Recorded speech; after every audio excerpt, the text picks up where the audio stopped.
Mga idolo, 6 na championship rings kontra 4. Kung championship lang ang pag-uusapan, lamang si Scottie Pippen kay LeBron James. Pero may isang statement si Pippen na talagang nagpainit sa basketball world. Sinabi niya na mas successful siya kaysa kay LeBron. At nang tanungin kung bakit hindi siya naghabol ng individual awards, ang sagot niya, I didn't chase mine. You want individual accolades or you want championships? Because I didn't chase mine.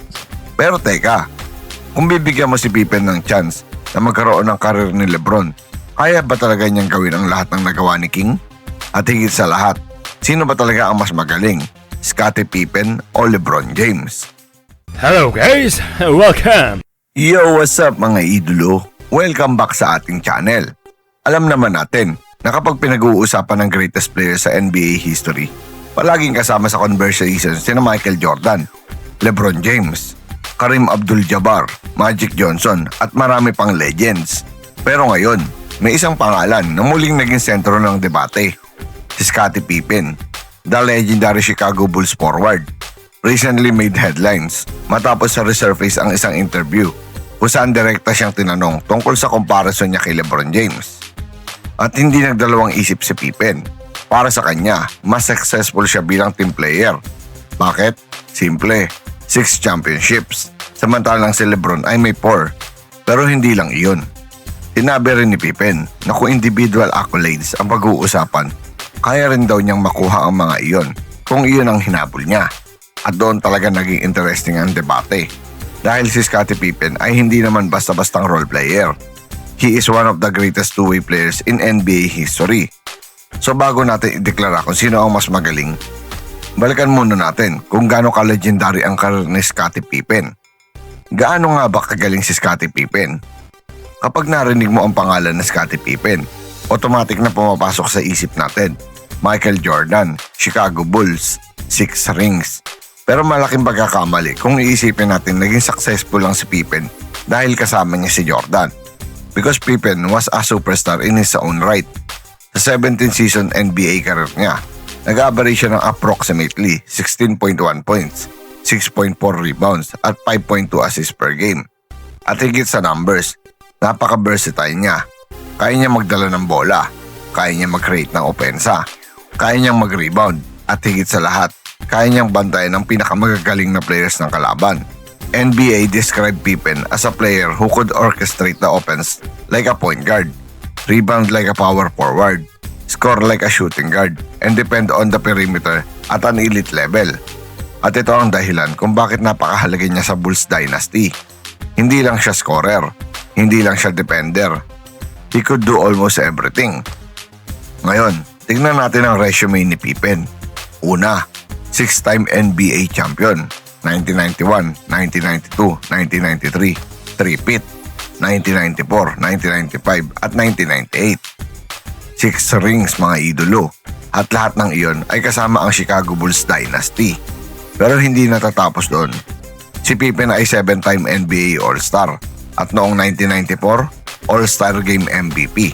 3 beses siyang naging All-NBA First Team at 8 times siyang napili sa NBA All-Defensive First Team. Isa rin siyang NBA Steals Leader noong 1995 at noong 1996, napili siya bilang isa sa 50 greatest player in NBA history. At syempre, inducted siya sa Naismith Basketball Hall of Fame noong 2010.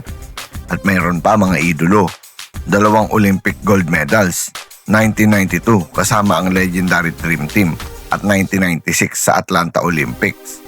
So kapag sinabi mo si Pippen ay isang role player lamang, hindi iyon tama mga idolo.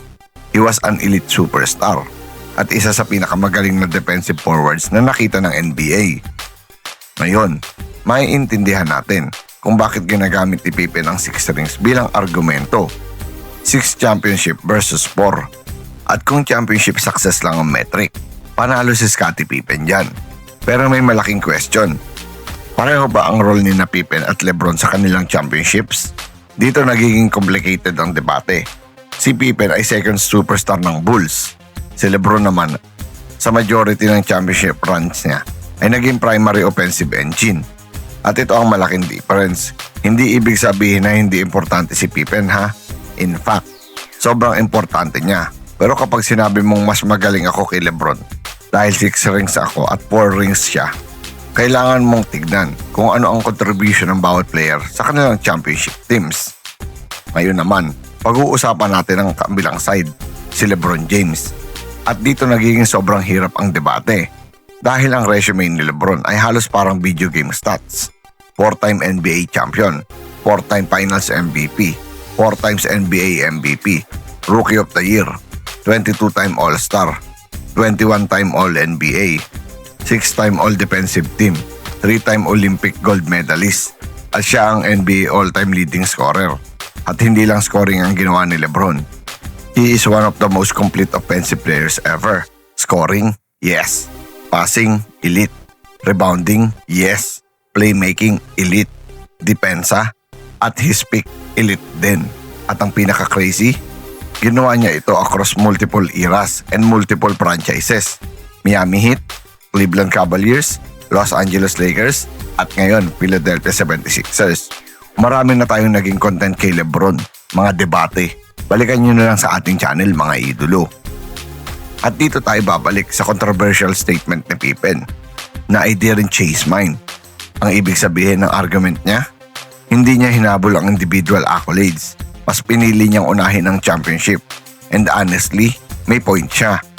Dahil kung championship ang ultimate goal ng basketball, Pippen has 6. Pero may kabilang side naman. What if ang reason kung bakit maraming individual awards si Lebron ay dahil kailangan talaga niyang gawin iyon para manalo? Think about it, mga idolo. Hindi lahat ng NBA team na pinaglaruan ni Lebron ay loaded from day 1. Sa Cleveland, bumalik siya noong 2014 at eventually pinangunahan ng Cavaliers sa kanilang first championship noong 2016.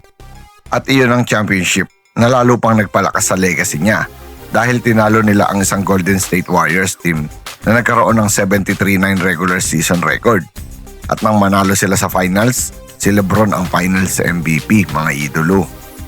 Okay, let's make this simple. Kung ang category ay depensa, Pippen has a serious argument. He was one of the most versatile defenders ever. Kaya niyang bantayan ng guards, wings at forwards. At 8-time all-defensive first team selection siya ayon sa Hall of Fame. Pero kung scoring, Lebron malaking advantage. Playmaking, Lebron pa rin. Rebounding, Lebron has the edge overall. Individual accolades, Lebron by a miles. Championship, Pippen.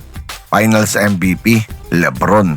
At ito ang malaking difference. Pippen has 6 rings, pero wala siyang finals MVP.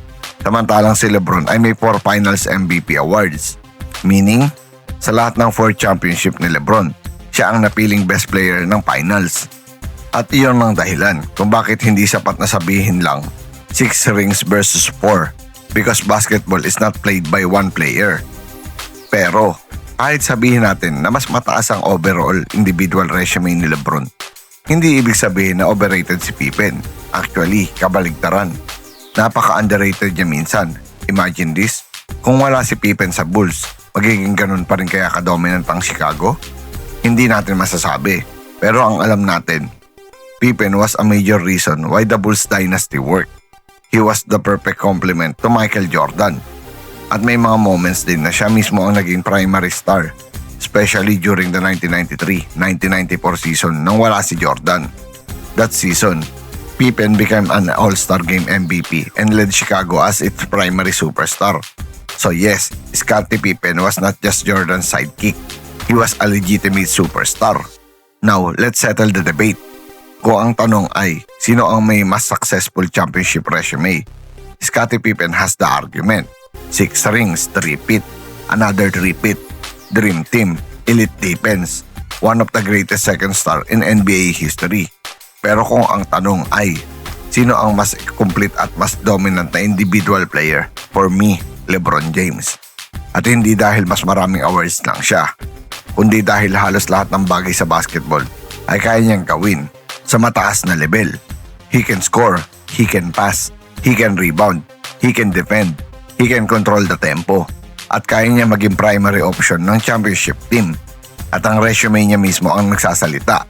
4 MVPs, 4 finals MVPs, 4 championships, 22 All-Star selections, 21 All-NBA selection, all-time scoring leader, at napakarami pang records. So kung pipili tayo ng isang player, nabubuuan natin ang franchise mula zero, I would take LeBron James over Scottie Pippen. Pero kung pipili ka ng perfect superstar teammate para sa isang all-time great tulad ni Michael Jordan, Scottie Pippen is almost impossible to beat. At siguro, iyon ang pinaka-importanteng lesson sa debate na ito. Scottie Pippen doesn't need to be better than LeBron to be an NBA legend. 6 championship, 7 All-Star selection, 8 All-Defensive First Team selections, 3 All-NBA First Team, All-Star Game MVP, 2 Olympic gold medals, Hall of Famer, and one of the greatest two-way players ever. Kaya valid ang pride ni Pippen sa kanyang 6 rings. Pero kapag pinagsama-sama natin ang individual dominance, longevity, awards, statistic, records, playmaking, scoring, at overall impact, LeBron James has the stronger individual case. Ngayon, gusto kong malaman ang opinion mo. Sino ang mas magaling para sa'yo? Scottie Pippen dahil sa 6 rings at elite defense?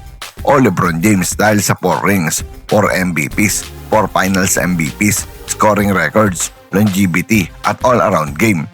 Comment your answer below. At kung nagustuhan mo ang ganitong NBA debates, like this video, subscribe sa channel, at i-hit ang notification bell para hindi mo mamiss ang susunod nating basketball stories at debates. Dahil dito sa channel na ito, basketball ang tunay na panalo. Once again, this is your Spotlight and Sports. Maraming salamat mga ka-sports.